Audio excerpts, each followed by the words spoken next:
Good evening, and welcome to the ninth and final night of NavRatri, dedicated to Ma and Her Aspect of SiddhiDhatri, often rendered in translation as the Bestower of Boons, or words to that effect.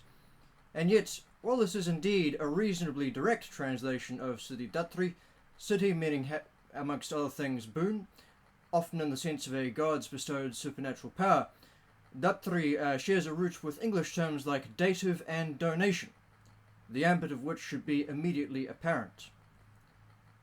However, even though it's a direct translation, it loses so much in this rendering as to be arguably significantly distortionary to the actual role, portfolio, and characterization of the goddess in this aspect, to the point that leaving the theonym untranslated is almost more preferable. But where would be the challenge in that? Confused? Allow me to explain. There is a prevailing theme in really bad mistaken theological wishful thinking of construing the gods, or indeed the singular god of the Abrahamic approach, as, to quote a certain TV show, something akin to a fast food drive-through menu. That is to say, you place your order, and the asked for bounty is thus presented to you. This, as many a pious in the face of adversity or ineffability devotee will tell you, is not how religion actually works. Indeed, while there is a justifiable strand of something which might vaguely look like such a thing to be found in both the ancient Vedas and other comparable Indo-European traditions, in the form of Bhaga, or the treasure friend, again to use a figurative translation rendering, in this case for the Germanic languages, or, I suppose, the concept of patronage more generally, which, in its older sense, where political corruption or whatnot is not implied, requires a patron, dispensing influence and material support to his people, as part of a reciprocal arrangement of loyalty on upwards and heading back down again. But these are not to be compared to some kind of materialistic, even as it functions on a metaphysical nominal basis, exchange of putting in the coinage of declared acts of notional piety and expecting the vending machine of the gods to pony up, no pun perhaps intended, with the return favour. That is, at its worst, a cynical and manipulative attempt at a consumerist, worse, a capitalist interaction. Value, in the true sense, and passion-free. Whereas these other examples I have enumerated are contingent upon something else. An actual bond, a tie of loyalty, of faithfulness, of piety, and often, not at all insignificantly, of parentage.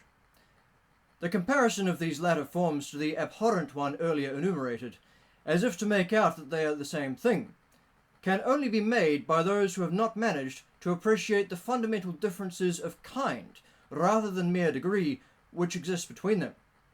But, then, in an age wherein one's 9 to 5 in the morning middle management employer presumably likes to conduct themselves in what they think is a manner befitting a feudal lord, but in actuality is much more closely aligned to the concept of the ancient slave driver sans the mandatory breaks. It should be entirely unsurprising, then, that we so frequently confuse this with the actual conduct of a liege, a chieftain, a warrior king, a lord, with all the noblesse oblige, or, depending upon the particular cultural inflection of one's role in the resultant society, the more equitable distribution of the proceeds of a raid and the mutual sharing of the shouldering of responsibility and active contribution that goes with. So why am I mentioning all of this in the context of an article on Ma as SiddhiDhatri, and more especially having just connoted the difficulties in translation, conveying the meaning of her theonym, when it is far too simplistically rendered the Bestower of Boons? Probably only partially for the reason you are no doubt thinking. For yes, it is true that the role and presentation of Ma as SiddhiDhatri is very much more closely aligned with this far more archaic approach to the concept of both a boon and its bestowment. And I am obliquely concerned that the simple, direct approach of translation utterly loses this sense of nuance, these shades of meaning. For the fact that it is being presented to a fundamentally modern audience with all the unique cadaverization of context and consciousness, still less conscience, which that entails. But we've got to go deeper. Deeper too, but that is something we'll no doubt get to on Diwali. As we shall soon see, it is not at all coincidental that Ma as SiddhiDhatri stands at the end of the NavaDurga processional throughout the course of the 9 nights. Indeed, she stands as one of an array of NavaDurgas, whom we might feasibly say is emblematic of Adi Shakti herself, insofar as they all are, but in this particular regard. But before we get to that, let us indulge in a little definitional presentation. And I apologize in advance for my really bad Sanskrit pronunciation. If you're wanting to follow the precise differences of the terms in question, I would advise you to check the written form of this article and to follow the Devanagari text. I'm sorry. As remarked capaciously upon above, both Siddhi and Dhatri have quite a number of meanings, especially once the shifting shades of intonation inherent in Sanskrit puns and intentionally connoted double meanings are taken into account. Siddhi can indeed very much mean a supernatural power, but that is not all. It can also mean a completed work of art or artifice, intriguingly including cooking, which rather aptly gets across the idea in the sense that a work of art, not so much arti, perhaps, does not with such immediate quality. That is to say, it's a quality of excellence, or efficiency and efficacy, their resolution to a quantity, the emphasis upon completion and perfection, or perfectibility, as well as the idea of liberation, especially in its final sense, so to speak, an undertaking, a fulfillment, an enlightenment, and yes, also a payment, a bestowal, a boon. Getting the picture yet? Dhatri, meanwhile, has 3 or 3.5, depending upon how one chooses to count them, stems of meaning. The first and most direct is the one we have already encountered, that of a giver, a gifter, a bestower, a donor. This is a directly cognate term, and interestingly, in particular, one who gives away a female relative for marriage. The second Dhatri, which is technically speaking something of a homophone due to a slight change of pronunciation on the first syllable, which you did not just hear there, stands for a creator, and, as one might presume, acquires some relevancy, especially with regard to the cosmokrator position within the pantheon. Cosmogonical position, that should be. While some might seek to therefore affix it to Brahma, I would once again reiterate what was said about the midpoint in the NavRatri Cycle pertaining to Ma as the Hiranyagarbha, the golden womb, or golden egg. How this, too, fits into both the SiddhiDhatri rubric I am sketching out, as well as the overarching NavaDurga Mythic Cycle, which we shall return to in a moment. The third Dhatri, meanwhile, once again a slightly differently pronounced homophone, which you did not hear the difference pronounced there, has, most interestingly, a meaning field which includes the notion of both a mother and the earth, most appropriate given Ma as Earth Mother in a number of guises, including, as our previous works have discussed, Parvati most directly, and obviously also Prithvi Ma, and a number of others besides. However, the term also encompasses in its ambit of meaning somewhat surrogate mother figures. Foster or adoptive mothers, wet nurses, and even midwives all fall under this ambit, although that last one, indeed the last two, in particular, is of a subtly different shade of meaning, which shall be discussed additionally. Now those among you with a certain appreciation for the ability to think sideways, in the adjacent, so to speak, when it comes to language and theological conceptry, will already have grasped the general implication of what I am getting at here. Yet we must make it explicit, somewhat, at least insofar as such a thing is possible. All of the above and aforementioned meanings for these two particles, both the direct ones which are to be found without further seeking within the terms themselves, as well as the different yet conceptually and evidently related meanings of the subtly different pronunciations of Dhatri, etc., all of these are very much deliberately meant within the name of SiddhiDhatri, simultaneously. And you thought the rather broad seeming meaning field of Kali was potentially complex.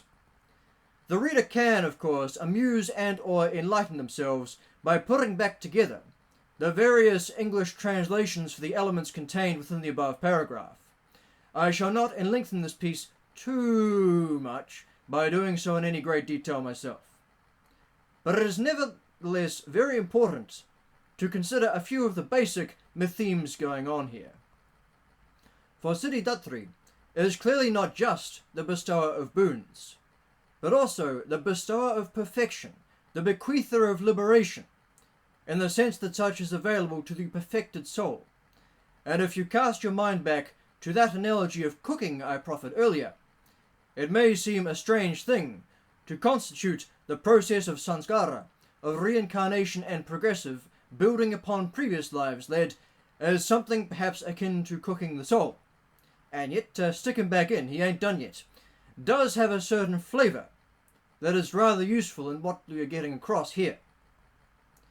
The soul, as potentially speaking at least, and I guess what the fulfillment of that potential would be as rendered in Sanskrit, is a work of art, a self-cultivation as the divinely supported, indeed mandated, ordinated and ordained project for the ages. It's quite something to think about.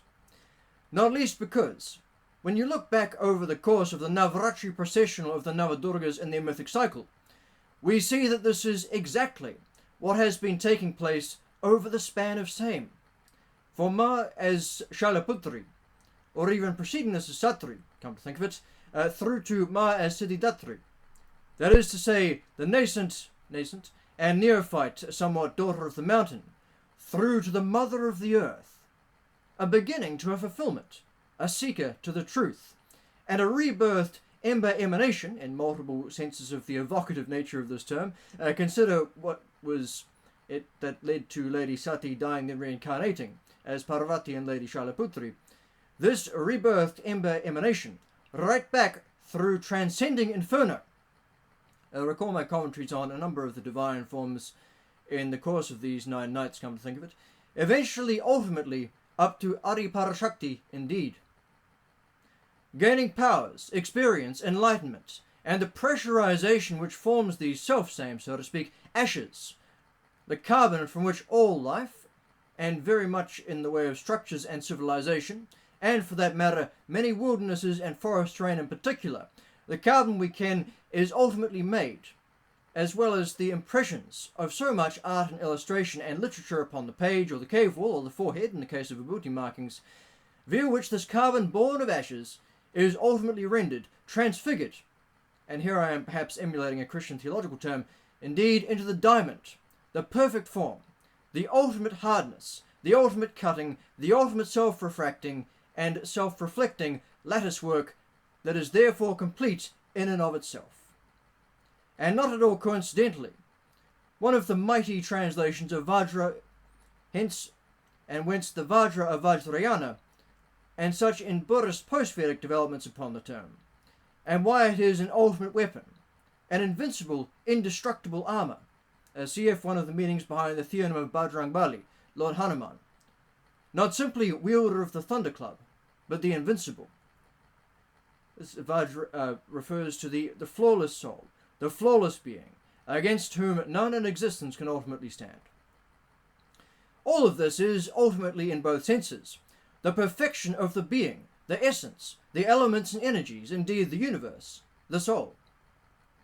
Whether you choose to take the growing bonsai mountains, a Terry Pratchett reference there to the rather excellent Thief of Time, the growing bonsai mountains view of the soul and one's life, lived throughout perhaps paradoxically many lifetimes, as being self-cultivation, in the manner that one might attempt to grow and shape a garden, or that aforementioned bonsai mountain, over the span of many years into the shape one finds most pleasing. Or whether you take a rather more removed view, which instead chooses to see the self-cultivation being an exercise carried out not so much, or at least not only, by the self in question, and instead an act of divine artifice. I recall both something said of and to me by somebody presenting themselves as an oracle and a seer, in that Shavar instance, that I was carved by Mahadev. Or the related maxim, I am a living weapon, crafted by the hands of a god. And for that matter, the Nordic perception upon some of the various actions of Odin, in a bid to craft better and better warriors for the war at the end of the world. but perhaps it is a both position, between these situations of self-cultivation and divine artifice. Something akin to the way in which a child's growing up entails the active agency of both mother and child, in the course of guiding and shaping that individual into the person they shall later become. This last, probably, is something closest to the truth of it. After all, it is ultimately our choice whether we listen to our parents, just as it is, within the bounds of material constraints, ironically in this case, their choice to a reasonable extent as to what they teach us, what schools or other contexts they place us in, at least in the early and often most crucial years. Yet I have perhaps digressed.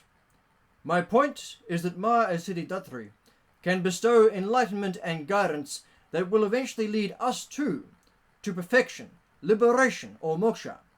And the two do not always mean the same thing, but that is a metaphysical and theological discussion for another night. But also empowerment. For you see, in the Hindu understanding of such things, that is what many of these siddhis actually are. Outer, or rather, inner to outer, manifestations of a rather more potent inner radiance. In just the same manner that a furnace, when stoked, shall produce ever more heat, light, smoke, steam, and motion, if it happens to be affixed to a turbine. The soul, the being, the person, the purpose, is this furnace. I may be implicitly referencing the Upanishadic 5 fires doctrine here also. The bestowment is the process of increasing its inherent energy, and the self-mastery to safely project these out through the tools, the outlets which she can give us, like that aforementioned turbine perhaps, at the dangers of slipping into a sort of teleological techno-theology. The siddhis are the actual manifestation and enactment of this increase, the growth and somewhat change in inner essence, taking what was there beforehand, and, to be sure, in a not dissimilar manner to how Ma as Kushmanda provides the spark to the sun, so too does she provide the initial fire, the initial radiance to Purusha, whether god or mortal, or indeed material universe alike, and causing it to grow into what it can, it should, it must be. And in the process unlocking the ecstasy, in the Greek Heideggerian sense of ekstasis, outside of time, permanency, but also the complete absorption in doing what one was created to do, the pleasure of self-realization, where we seem outside that flow of ordinary events precisely because there are to us no longer ordinary events in which we are engaged. They are our destiny, our fate, our calling. We are being all that we can be, quite literally, at the upper end of the path of which I am speaking, which surely must correlate with SiddhiDhatri's bestower of bliss, Ananda in various, indeed all senses and levels, for such it is to approach the world axis. Although this can also entail hanging in torment, perhaps for another period of 9 nights, in pursuit of such a siddhi, as the power of a language form, vach or runes. Siddhis, that is to say the supernatural powers which she is regarded as possessing absolute mastery over, are not only something developed within and bequeathed to humans, however. They frequently turn up, in scriptural and other sources, as potencies which other deities are capable of both developing and manifesting in the course of their mythic arcs, often in direct proportion to their own pathways back upwards towards their full and fully self-understood, that is to say enlightened, divine natures. The best example of which perhaps is Lord Hanuman, who is rendered amnesiac about his true divine nature, and along with it loses his knowledge of the siddhis which are otherwise intrinsic to his divinity and personhood, fated only to start remembering them, or these powers, as he learns to engage in the selfless and serious-minded service of others, and more properly carry out his appointed role within the cosmos. Bajrangbali, as mentioned above, also illustrates the core element of Hindu approaches to this phenomenon, the diamond as perfected and shining forth in radiant splendor, with the potency of the divine thunderbolt, and similar indestructibility, as a result of its correctly arranged internal structure. But also as applies that being, especially, something my Didi, my older sister, once said about being a divine spark having a human experience, encountering piety, at least in part, as the effort to remember, be reminded who and what you are. Curiously enough, another shining illustration to the concept, which also focuses more upon devotional energy, striving and effort. Tapas, linguistically connected to the words for heat, light and flame, and coming to mean penance, austerity. In order to attain the siddhi, the boon in question from the beyond, comes to us from Hanuman's father, Shiva, who is Odin. This has been spoken about in a little more depth in my previous "To speak is to uphold the weight of the universe" article, which compares several Indo-European perspectives upon language.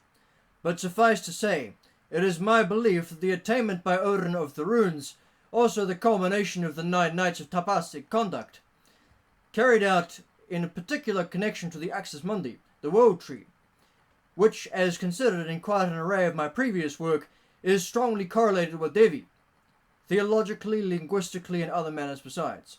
This represents just such an attainment of a siddhi, as you would expect to observe elsewhere in Hindu myth. I shall quote myself from the relevant previous article. Now, before going further with this explanation, it is necessary to but briefly parse the concepts of Purusha and Prakriti as they occur, particularly in a specific Shaiva Shakta context. A more in-depth and accurate accounting for these words would again take up an article many times the size of this one. For our purposes, we'll simply run them as body and spirit, respectively. I stress that they can also mean other things, especially in relation to each other, including, somewhat peculiarly, almost the other way around. The male Purusha, in a cosmological context, referring to the universe, to the world itself, and indeed there have been some academic comparisons made between the course of the Purusha Sukta and the slaying of Ymir, in each case for a sort of cosmogonical effect, although, as I'll detail at some other time, that's rather an accurate comparison, but more upon that later, in another article. The Prakriti here is conceived of as the feminine particle, being an investiture of something supernal, a thought form, an essence from beyond and outside it. So how does this relate to the runes? Well, we'll sketch out our thinking in more depth in a later article, but suffice to say that as the runes are fundamental to reality, indeed precede it in an external sense as part of the orolog meaning the overlaw, the supernal, the outside, the above, the beyond universe law, i.e. Rita in Sanskrit, their projection into our reality to the male in question, that being Odin, when he had briefly gone beyond, above via self-sacrifice and tied above the female world tree axis mundi, seems very like the above aforementioned concept of Vash as Prakriti, investing into the universe Purusha, and would also, as it happens, in a certain sense perhaps typologically mirror the way in which Freyja or Frigg teaches Odin magical secrets, or the famed Devi Sukta of the 10th mandala of the Rig Veda, which talks about the divine queen empowering the man that she loves and chooses, depending on how one translates karma. Karma, not karma. As you can see, when we consider this in our Nas theological framework of belief, Nordic, Arya and Sangha, the unifying thread of the two Nordic elements drawn from here, the attainment of the runes by Odin, and the teaching of magical potency to him, is that both are instances of Devi bestowing, donating empowerments to her husband. That particular form of relationship also coming to the fore in another of my favourite hymnals of the 10th mandala of the Rig Veda, the Jnanam Vaksh Sukta, detailing the development of language and the granting of its intricate understandings and competencies to the seers or rishis. But to another hath she shown her beauty, as a fond, well-dressed woman to her husband. Rig Veda Mandala 10, Hymnal 71, line 4. Griffith translation. This, as I have noted above, goes with another of the core theme expressions of the Devi Sukta, Rig Veda Mandala 10, 125, which intimates an array of other statements about how it is that Devi, as Vach in some accountings, but I would more properly suggest as Adi Parashakti, and thence through Vach, amongst other further Devi engagements, how she supports and empowers the various gods, those undertakings proper and appropriate pious action, indeed the universe and the heavens and the lines of heredity and descent themselves. It's found in this line: I make the man I love exceedingly mighty, make him a sage, a rishi, and a brahman. A variant translation: whomsoever I choose, I render him an exalted one, make him a rishi, make him a brahman, or make him highly intelligent. Again, these are from RV 1025, line 5. So right there we have exactly the role and some of the saliency of Devi SiddhiDhatri, supporting gods and certain mighty mortals to carry out their proper and apportioned roles, through the bestowing of their, and their with a capital T, relevant powers, siddhis, also encouraging, facilitating, educating even beings to become more enlightened, more powerful indeed, in touch with Shakti, and thusly imbued, as is the universe itself at her highest arc, and thence back all the way down, and rewarding the pious and devoted conduct of those who are making their own eventual journey up the mountain of existence of life, the universe, and everything. Glorious. I would also note at this particular juncture that, as we detailed in the third Mytholinguistics of War, that being the Manu article, as well as subsequent articles around the power of Furor Teutonicus and Poeticus, that Athena, in the course of the Greek mythology, and especially the Iliad, does almost exactly the same thing right down to the linguistic cognates. But more upon that in those aforementioned pieces.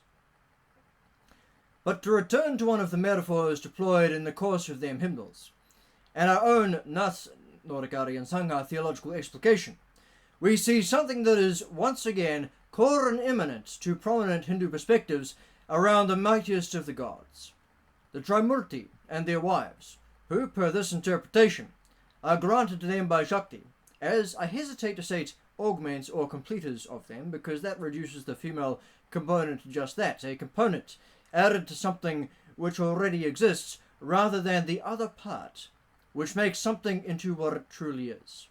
And if there is anything we should not be doing in a Shakta theological commentary, it is implicitly diminishing woman to mere adjunct. The better perspective, perhaps, is that elucidated via the quotations around Purusha and Prakriti from my article, as reproduced above, wherein the encounter between goddess and god is an investiture of essence, which makes some things, plural, that have a prior and somewhat independent existence, into something greater than either is on their own. In the case of Shiva and Parvati, this is Ardhanara Ishvara. Ardhanara Ishvara as Ishvara, the over-god, who is both parts, as over-god to translate a little figuratively. Or phrased another way, as detailed in some of the earlier articles in the series, the reunification of Parvati with Shiva is the reconstruction, the reintegration, via which they resume their position at the apex of the world. Two halves which make the axis mundi whole and turn again.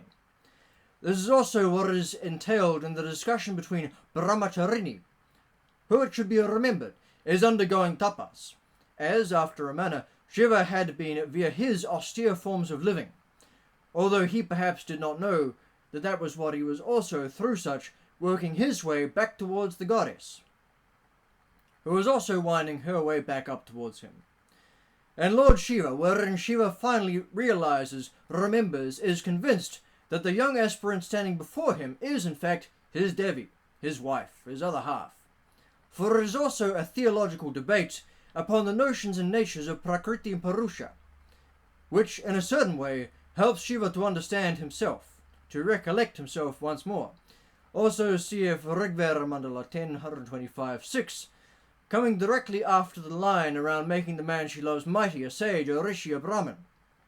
Open quotes, I bend the bow for Rudra, that his arrow may strike and slay the hater of devotion, in quotes. Part of what makes Rudra, well, Rudra, is that he is an archer, a destroyer, hence also the archery, the destruction that can only really take place via Devi's investiture and active engagement with and through him. The Trishula, too, as correlate in symbolism to the bow, is closely and directly relevant here, as noted in previous commentaries, as the mountain spear, the axis mundi within his mighty hands, herself. And for some additional detail upon that, we of course this year published the Gunga Trishula Pinaka piece, which you can find on our site.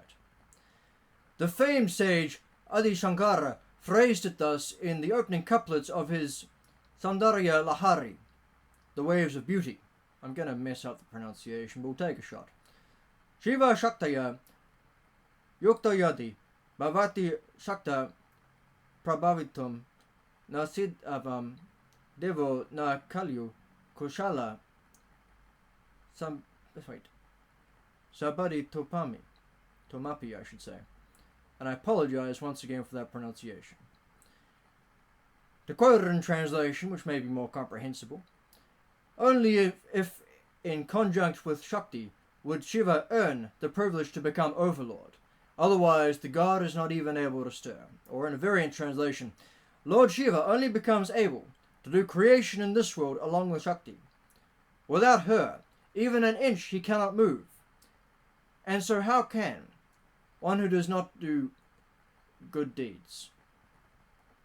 The next lines are also highly relevant to consider, as they state that only one who performs noble meritorious good deeds, who is pious, is able to engage with Devi. Which, if you should recall, from some paragraphs prior in this piece, is precisely what is entailed via the ongoing life path of Hanuman, as an example, and the general principle which it enjoins of positive deeds and pious expression, the cultivation of both inner light and outer radiancy of its expression, as Krinvanto Vishvamaryam and Sanskara of the soul to correspond therewith. Inner development and self-cultivation, therefore, even leaving aside the making whole and illumination of the world around and outside its aspect. This is a reconnection with the divine inside us, the lighting of something akin to a diya lamp, the Agni within, the conduit to the uplands and beyond, that almost bypasses the world between us and the highest uber or over heaven, except, of course, insofar as it radiates back out again, and the golden threads between us and it forming chords, in multiple senses of the term. A sonic theology is also very much in effect through and to the supernal realm. So therefore, we have two somewhat related approaches under discussion here. The establishment of a relationship with Devi by marrying a goddess in the case of Shiva, and or via proper and meritorious pious conduct for the rest of us, ultimately directed thereup and thereto. One of these is, for obvious reasons, rather more easily attained than the other, for even the man who is otherwise has nothing can still have faith. Indeed, it has often been observed that some who are amidst the most brimful in abundance in that regard are so precisely because, or otherwise alongside, the fact that they have so little else, by accident or by design. This does not mean that poverty and sitting naked on a mountaintop is the only, or perhaps even necessarily the best way towards such a state. Indeed, I would contend that, and oddly enough this is somewhat borne out in my reading of the reunification myth of Shiva and Parvati, I would contend that doing so as a reunification of the world, a renunciation of the world, is actually almost the wrong way to go, for many, as it abdicates much of the possibility of actually doing good deeds on this side of things, in favour of a more exclusive focus upon, if not the self, then at least an individual. In terms of my aforementioned reading of the relevant Shaiva Shakta myth, Shiva's retreat to the mountains in solitude, while necessary for him in that circumstance, is nevertheless something that has to come to an end, for the good of the universe itself overall. But in either case, and most especially in the convection zone that is both, a convection zone, after all, entailing a rise and a cycle of such same, as a direct result of heat, tapas, remember? One should strive to be worthy. And whether this entails that one actually somehow winds up attracting the attention of a goddess, or the direct interaction or prolonged engagement perhaps being chosen by Lady Vaksh aforementioned, or whether this simply results in the indirect strengthening of the soul to the point that this or that siddhi, or other manifestation of the superior soul is manifested, well, it shall surely be the result of making oneself worthy of divine notice. She is, after all, the gatherer up of treasures, who also loads up with wealth, the donations, the zealous sacrificer. To quote Rigveda Mandala 10, 125 lines 2 and 3 respectively. And indeed, one does not necessarily have to be perfect to be moving in the right, or the right, R-I-T-E, direction. A woman will often see the potential and the promise in a man, even if it is not directly realized at that particular point in time, will therefore act, as we have said, to make him better over the course of their engagement. This, too, we can see in those relevant Rigvedic hymnals, with especial reference to the notion that is Devi, in whichever form, making the male in question mighty and knowledgeable and wise and powerful. Of course, this should not necessarily be taken as a radical statement of egalitarianism. In these cases, it is nevertheless a small and select few who are chosen in any such manner, building upon pre-existing elemental essential competencies and characteristics, and fundamental foundations of being in the first place, of which we can likely surmise. For it is not to be held to be the case that Devi makes an ordinary man a Rudra, even though in an important and significant sense it is Devi who makes Rudra Rudra. Rather, it is Rudra who has made the greater, the Shiva who has made Ardhanarishvara. And it is the great man, greater still, who recognizes that his role in life is to live in the best possible imitation of these mythic overtruths, picking up and resounding out their resonancies without seeking to confuse, to delude himself that he is their ultimate source. The lesson of SiddhiDhatri for the devotee, then, is quite simple. Find Devi, and go both within and beyond yourself to do so. For there may be a universe within you, but more aptly, there is also a universe around you, and you are connected within it to the universe above you, and even further, thence beyond. Allow her to help. Become guided, and note that the marble, the chisel, can hurt a bit in its striking, its sanskara, its sculpting. Become worthy of her interest, her assistance, her beneficence, her support, her empowerment. And it is not at all coincidental how we would often translate Shakti into English, nor how the path of Shakti, up the spine to the crown, is customarily entraced out, leading ultimately to the radiance of the Sahasrara chakra, the resoundingness of the Mahanara sound, peeling out across the cosmos, from the first through to the fabric, through to the last, just as Chandraganta represents a crown of both holy light and the pious emanation of the striking of a temple bell. So too does this concept speak to becoming in touch with and a radiator out of what is drawn down from this connection, this conduit with the Supreme. So therefore, who is Devi as SiddhiDhatri, and where can we find her? Well, some obvious answers have already presented themselves. In addition to both the obvious and subtle instances of the direct appearance of the goddess, whether directly or through what is meant by Vaksh, the divinely resonant vocal and linguistic expression, or for that matter, that mata, through other forms of darshana. The appearance can also be found with the wives, mothers, mandaras and goddesses, other teachers, refiners of our beings and imparters of wisdom, devotional practices, meritorious deeds, pious action, spontaneous flashes of divinely related insight. Provided that that is actually what it is in any case. A delusion, too, can look like a radiancy to those who dearly, desperately are trying to believe, as perhaps contrasted with fox molders want to believe, which implies an active openness, if not necessarily a yearning credulancy that would be entailed in trying. In all of these are to be found various and varying directness of path back to Devi. And this should not surprise us at all. For what is the role of Devi as SiddhiDhatri? It is to inspire us, to guide us, to nurture us, particularly if we're up to listening and taking direction, acknowledging our Ma is in fact right, and has the right, but also to bring out in us, hence the Dhatri as midwife, and put into us, hence Dhatri as witness, hence Dhatri as donor, that which needs to be there, the inspirer of greatness, the foundation, the founder, the earth. All of those are Dhatri once again.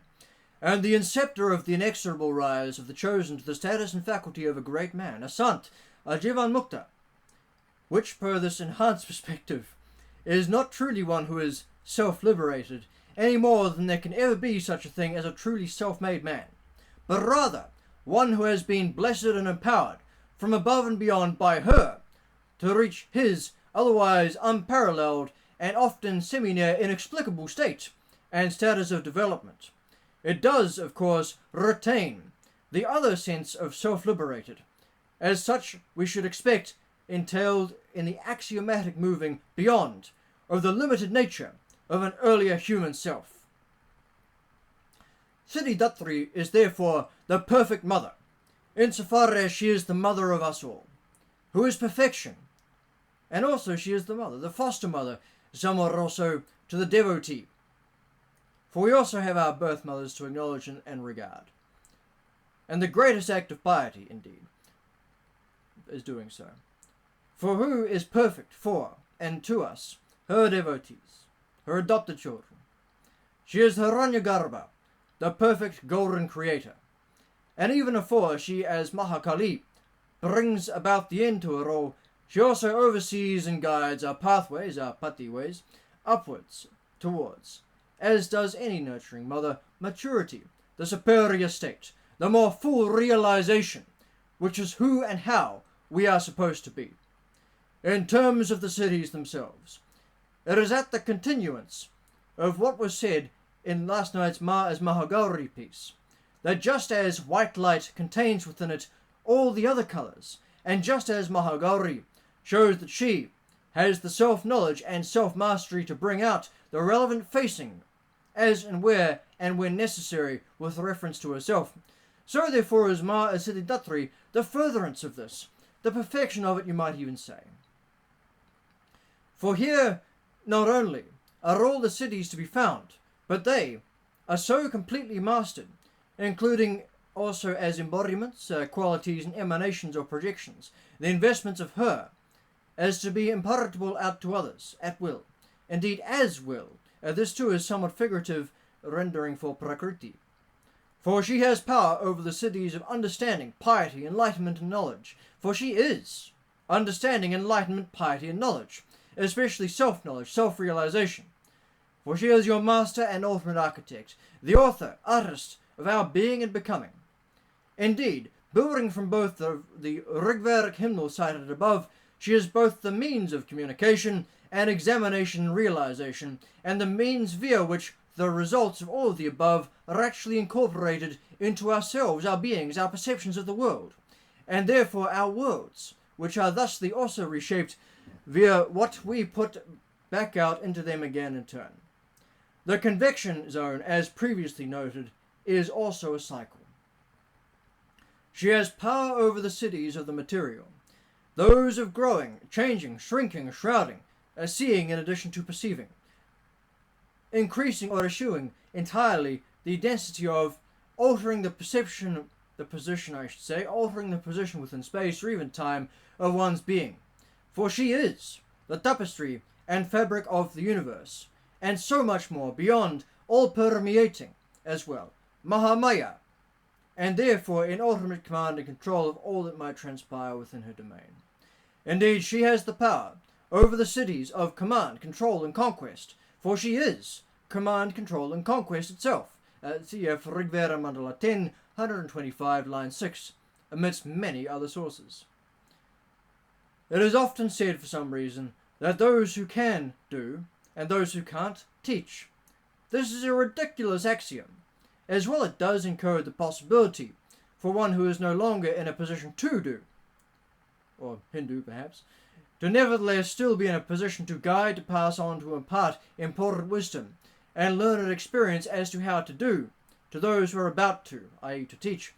It completely discounts, especially as it is often or ordinarily employed, the rather high likelihood that those who are teaching either have been capable of doing and have done in the past, or for that matter, are very much still doing, even now, whether inside or outside of the classroom. And for a certain sort of teacher, the whole world is a class, both in the sense of constantly, continually teaching, and also in the sense of learning themselves, from all over the place, almost assuredly at the same time. The myths of Devi more than demonstrate exactly this principle in action. For while she is unquestionably the greatest possible teacher, she is also, and not coincidentally, the greatest possible doer, both through setting all in motion and through direct interventions within the universe thus in motion. And woe betide the unutterably unctuous specimen who would forget that. For they are liable to find themselves, not through a process of self-realization, but rather on the wrong end of the trishula. For such it is, both symbolically as well as literally, to seek to oppose the very force of creation, the universe, destruction herself. Iconographically, SiddhiDhatri is relatively simply depicted, tending towards having 4 arms, wielding a gara, a mace which connotes lordship, martial power, and justice, the conch shell, a war horn, also a ritual implement utilized to call people for the actions of piety, in either case the resounding and rallying sound, the lotus, symbolizing purity, endurance, immortality, and rejuvenation, and the Sudarshana chakra, representing vision, the wheel of time, the circle or cycle of the universe, and the rolling wheel of dharma. Also, therefore, supreme lordship, the Chakravartin. She is seated upon a lotus, or more rarely, Dawan, crowned, radiant, and often being worshipped directly by various mighty gods arrayed about her. The meanings of the above ought to be abundantly clear, based upon the preceding nearly 7,000 words of commentary. They denote the supernal, the supremacy, the eternity, the powerful, the pious, the immanence, the transcendence, the active exercise of all of the above, her most august position at the heart of all. There are far more complex and ornate depictions of this or that particular form of Devi out there, so it may be asked why, as she is the queen of all, she is not more usually represented, in much more expansive fashion, say. The 18+ arms of some murtis bedecked with every implement found in the armory of Durga of legendary scripture and then some. And the simple answer to this is, how do you really represent she who is everything? Again, quite simply, she is everything, and so this symbol is but a smaller placeholder. Beautiful to look at, elegant in its succinctness, but ultimately with all, and well beyond all, behind this iconographic depiction for us also gaze out at, and up to, in ever-expanding wonder. Jai Mata Di, hail to all and everything. Jai Jagadamba, who is the mother of all. Jai Ari Parashakti, who is Jai Mata Di.